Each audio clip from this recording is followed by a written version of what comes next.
Right, let's get going. So, what happened in the Grand Prix? Well, a lot, really. I don't know how much of it I'm going to remember. I might have to look up again to see if I can remember a few other bits, because I really don't know. Let's start with the main thing, the winner, Valtteri Bottas. What a great drive he had.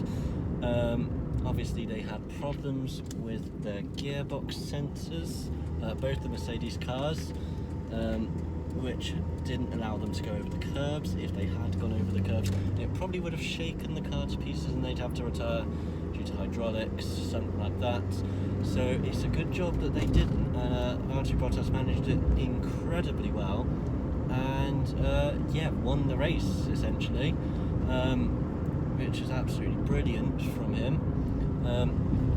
Obviously next is Charles Leclerc, finished second, qualified, was it 9th? I think it was 9th. After qualifying 9th, finished second. He really didn't have a good time of it at the start, but then he came back after a few safety car periods, which was brilliant. Came back to come second because of Hamilton's penalty, obviously. And he had a great race, really, considering Ferrari's pace wasn't really there all weekend, I'd say. Unfortunately, Ferrari have managed to kind of design a car that's slower than their last year's car, which I find remarkable. I don't know how you can design a slower car, but that's that. And then you've got Lando Norris. Wow, what a race. Lando Norris coming in P3, first podium of his career for Formula 1, and what a great drive he had. I mean, you couldn't fault him. He had an amazing drive.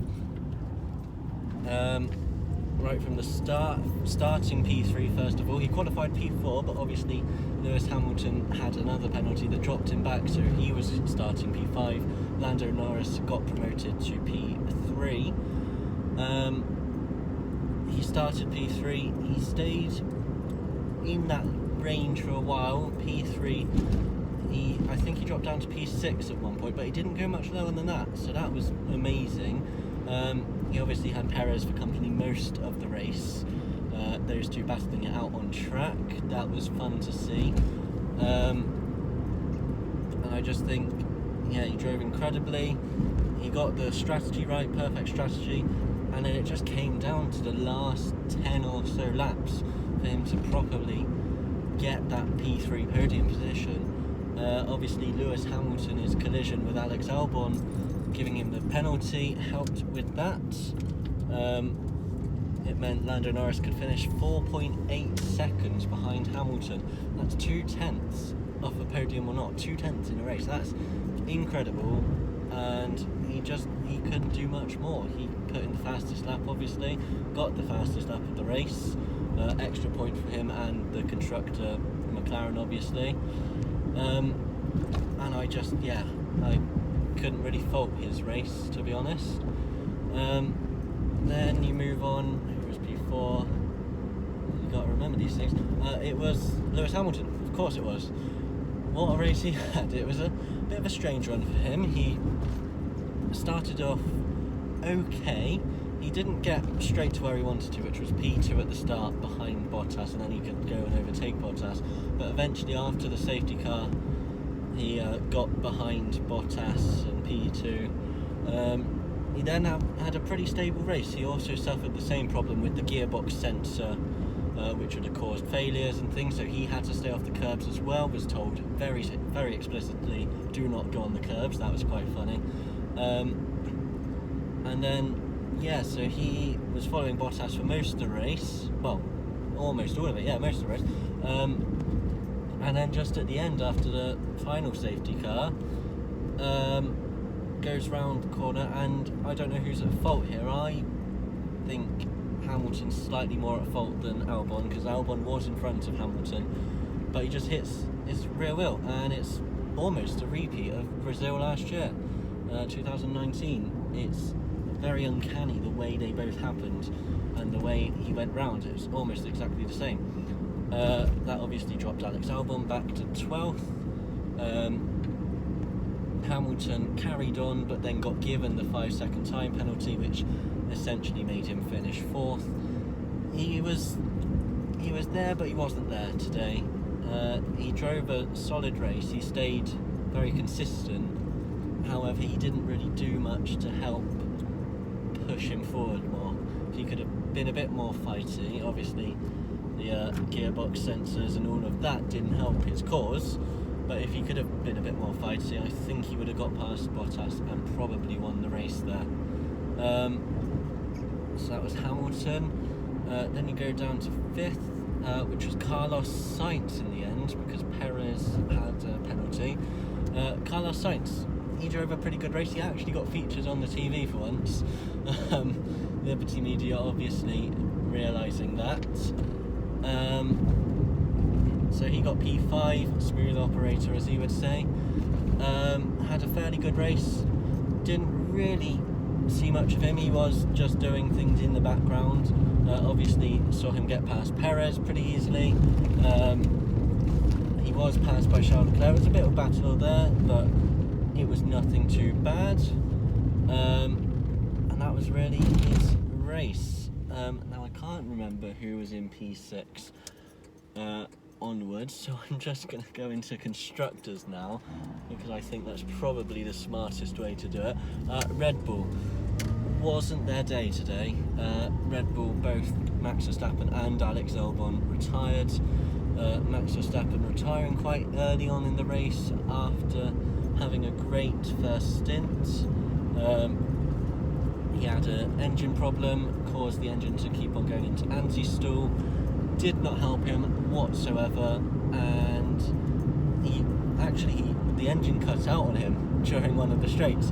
He managed to get it bump started and trundle back to the pits. Got back to the pits, they did a steering wheel switch out, tried to fix it, but the luck just wasn't there for him today, unfortunately.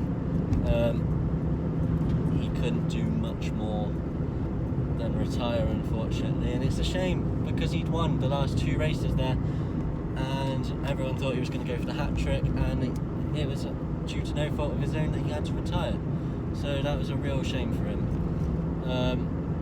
On the other side, Alex Albon had a brilliant race, got himself up to P4, P4, fighting Lewis Hamilton for the podium position, I'm pretty sure anyway. I can't remember.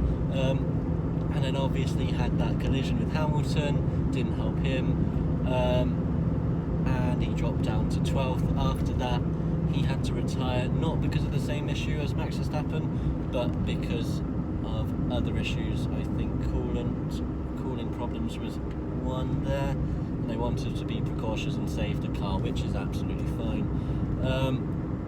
So you can look at Mercedes. Ferrari, Sebastian Vettel didn't finish where he would have wanted. Not a great race from him, spinning again. It's not great. You don't want a 4-time world champion to be spinning a lot of the time. It's not the best he could do, unfortunately. And yeah, he wasn't there today, or in qualifying. The Ferraris again couldn't hook up the pace and didn't really do that well. So you go on now, we've done Mercedes, done Ferrari, done Red Bull, done McLaren. So Racing Point, discount Mercedes as I like to call them now, because their car does look incredibly the same. I mean, there's almost no difference there. They had a very good race. Lance Stroll, not so much. He was a bit behind the scenes, not up there with Perez massively. But Perez was fighting all the time. He got a 5-second penalty, obviously, for speeding in the pit lane. That's probably under the safety car when they had to go through the pits because of Kimi Raikkonen crashing, of course.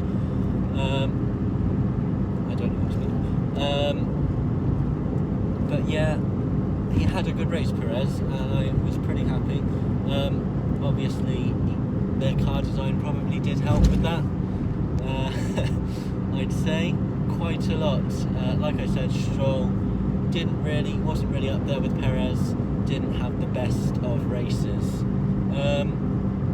Racing points, let's go to, done 5 of them, so let's go to AlphaTauri next. Danny Kvyat, such shame, had to retire on lap 68 or 69, one of them very close to the end,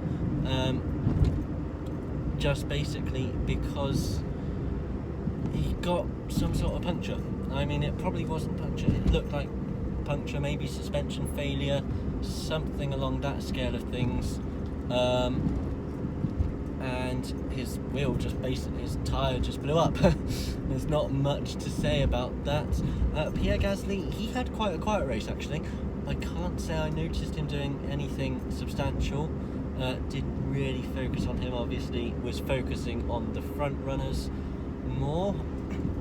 And that's AlphaTauri's race, kind of. They were good. Obviously finished in the points because only one person didn't after the 9 retirements. So that was okay from them.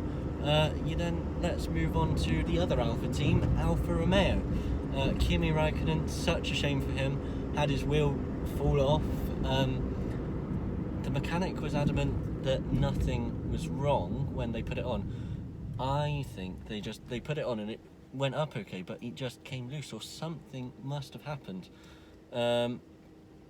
So I don't really know where that went wrong, but unfortunately it caused his wheel to come off, go flying down the racetrack, which was pretty funny. Charles Leclerc did have to take evasive action, or was it Vettel? I think it might have been Vettel actually. So that was from him. Antonio Giovinazzi, he also had an okay race. Again, I didn't really spot much with him. I forgot to, basically. There's some drivers that I didn't really notice.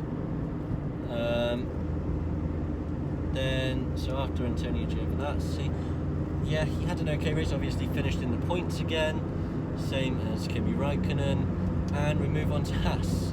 Haas, Romain Grosjean and Kevin Magnussen both retired. I mean, it's no surprise. Sorry, Haas. But Kevin Magnussen obviously went off the track, brake failure, and he just couldn't carry on. Romain Grosjean, I do think it was to do with the same thing. I can't be entirely sure on that, but I think his brakes also went off a bit, which wasn't great. So they both retired. That's how their race went, really. And then you get onto the Williams, George Russell and Nicholas Latifi. George Russell qualified for Williams, qualified in a brilliant position, P17. He started the race, he did drop down, but he got back up. He was in P12 at one point, and then just unreliability again. His car just switched off on him, and he couldn't go any further. Really gutted for him. Thought he had a great drive, just his car wasn't reliable there, which is a shame because Williams all last year had been fairly reliable. They've been really good at that and very reliable, so a shame for him there. Nicholas Latifi, well, great drive for him considering he's in a Williams. Great drive for his rookie career, his first career in first season I should say, in Formula 1. Had a great drive, finished P11 in the end. P11, great result for him and the team. Obviously they would have wanted a point, but again, in a Williams, P11 is a great place to finish. So what have I done? I've done Mercedes, I've done Ferrari, I've done Red Bull, done McLaren, I've done Racing Point, that's 5, AlphaTauri, Alfa Romeo, Haas, Williams. Oh, I'm forgetting a team, aren't I? I am forgetting a team. What team am I forgetting? Renault. I haven't even spoken about Renault. Esteban Ocon, good handful of points in his first race back. Obviously he had a season off because no team wanted him. Good handful of points there. It was very good. Pretty awesome from him. Daniel Ricciardo unfortunately had to retire with engine problems. That's been quite a consistent theme for him and Renault in the past, possibly why it's fueling him to go to McLaren. Obviously he wants more reliability, I'd say, doesn't really want to keep on getting these bad engines and faulty problems. He's just not enjoying it, I don't think. But Renault overall had a good race, so that was their race. And yeah, the race overall was great. 3 safety cars, I think, or was it 4? I don't know, because 1,